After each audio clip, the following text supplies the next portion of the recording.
Cooling system servicing.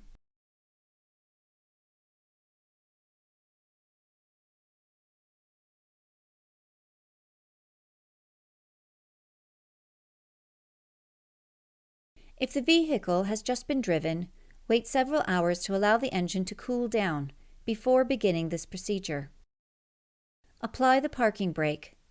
Block the rear wheels. Chock the rear wheels to prevent the vehicle from rolling. Place a floor jack under the front frame rail, raise the front of the vehicle, then support it with a jack stand placed under the frame rail. Open the door and pull the hood release lever located on the driver's side kick panel. Slide the hood safety latch to the left, then raise the hood upwards and place the hood prop into the hole on the hood. Cooling system draining. With the engine completely cool, remove the expansion tank cap. Move a large container under the radiator drain to catch the coolant. Attach a hose to the drain fitting spout, if available, to direct the coolant into the container. Open the drain fitting with a pair of pliers. Allow time for the coolant to drain completely. While the coolant is draining, check the condition of the radiator hoses, heater hoses, and clamps. Replace any damaged clamps or hoses. Once the system has drained completely, remove the drain pan and close the valve. Remove the hose if one was attached. Cooling system flushing. If flushing the system is necessary, fill the cooling system with clean water, then reinstall the expansion tank cap. Start the engine and allow it to reach normal operating temperature. Then rev up the engine a few times. Turn the engine off and allow it to cool completely. Then drain the system as described earlier.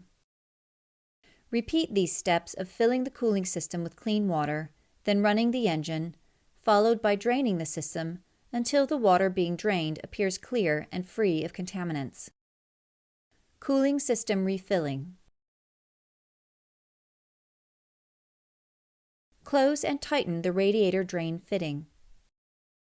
Slowly add the correct type of new coolant to the coolant expansion tank until the level is at the max mark.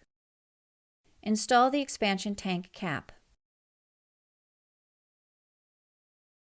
Start and run the engine in a well-ventilated area for about a minute, then increase the engine to 3,500 RPM for 30 seconds. Turn the engine off and let it cool for 1 minute.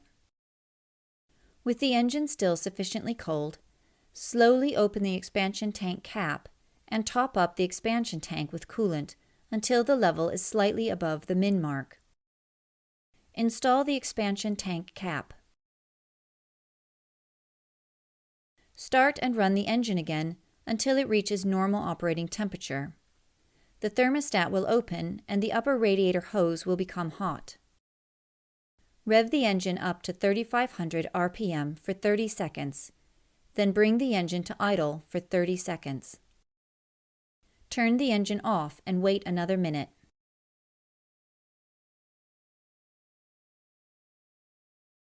Turn the engine off and let it cool completely. Remove the cap and add more coolant mixture to bring the level slightly above the min mark with the engine cool. Squeeze the upper radiator hose to expel air, then add more coolant mixture if necessary. Install the expansion tank cap. Start the engine, allow it to reach normal operating temperature, and check for leaks. Also, set the heater and blower controls to the maximum setting and check to see that the heater output from the air ducts is warm. This is a good indication that all air has been purged from the cooling system.